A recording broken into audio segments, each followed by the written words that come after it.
کہ نبی پاک صلی اللہ علیہ وسلم نے فرمایا فضل العالم علی عابدی کا فضلی علی ادناکم، میرے اور تمہارے رسول صلی اللہ علیہ وسلم نے ارشاد فرمایا عالم دین کی فضیلت عبادت کرنے والے پر، تہجد پڑھنے والے پر، روزہ رکھنے والے پر، راتوں کا قیام کرنے والے پر ایسی ہے، فرمایا جیسا کہ تمہارا ادنا غلام ہو، تمہارا ادنا بندہ ہو، اس پر میری فضیلت ہے۔ اور ایک جگہ تمہارے اور میرے نبی پاک صلی اللہ علیہ وسلم نے فرمایا، اس حدیث کو ابن ماجہ نے بھی جلد دوم میں روایت کیا ہے، نقل کیا ہے، اور صاحب مشکات نے بھی جلد اول میں صفحہ نمبر 123 پہ نقل فرمایا ہے۔ فرماتے ہیں کہ نبی پاک صلی اللہ علیہ وسلم نے فرمایا فضل العالم علی عابدی کا فضل القمر لیلۃ البدر علی سائر الکواکب۔ خدا کے میٹھے محبوب صلی اللہ علیہ وسلم نے فرمایا عالم کی فضیلت عابد پر ایسی ہے جیسا کہ 14ویں رات کا چاند ہو، اپنی چمک دھمک اس کی مکمل ہو، اس کے نور سے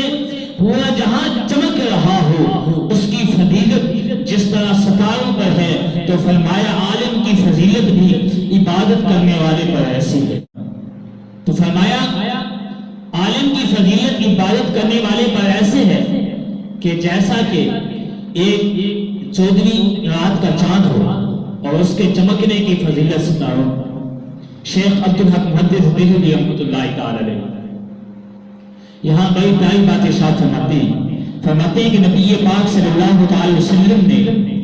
عالم کو جو چاند سے تشبیہ دی ہے اور عبادت کرنے والے کو، روزے رکھنے والے کو، نمازیں پڑھنے والے کو ستاروں سے تشبیہ دی ہے۔ فرمایا کہ تشبیہ اس لیے دی ہے کیونکہ عبادت گزار کی عبادت کا ثواب اسے ملتا ہے، عبادت گزار کی عبادت کا فائدہ فقط اسے پہنچتا ہے، جس طرح ستاروں کے چمکنے کا فائدہ فقط ستاروں کو پہنچتا ہے۔ کبھی ایسا نہیں ہوا کہ ستارے چمکے ہوں اور جہاں میں روشنی پھیلی ہو، بلکہ ستارے چمکیں گے تو بذات خود ہی نظر آئیں گے، ان کے چمکنے سے، ان کے مہکنے سے، ان کے دمکنے سے، ان کے منور ہونے سے جہاں کو کوئی فائدہ نہیں پہنچتا، فقط وہ خود ہی روشن ہوتے ہیں، فقط وہ خود ہی چمکتے ہیں۔ تو فرمایا جس طرح ستارے کے چمکنے سے فقط اسے فائدہ پہنچ سکتا ہے، کسی اور چیز کو فائدہ نہیں پہنچ سکتا، تو فرمایا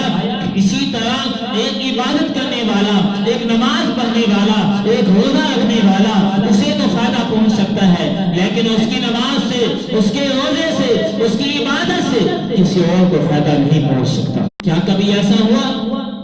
کہ نماز آپ نے پڑھی اور فائدہ مجھے پہنچا ہو؟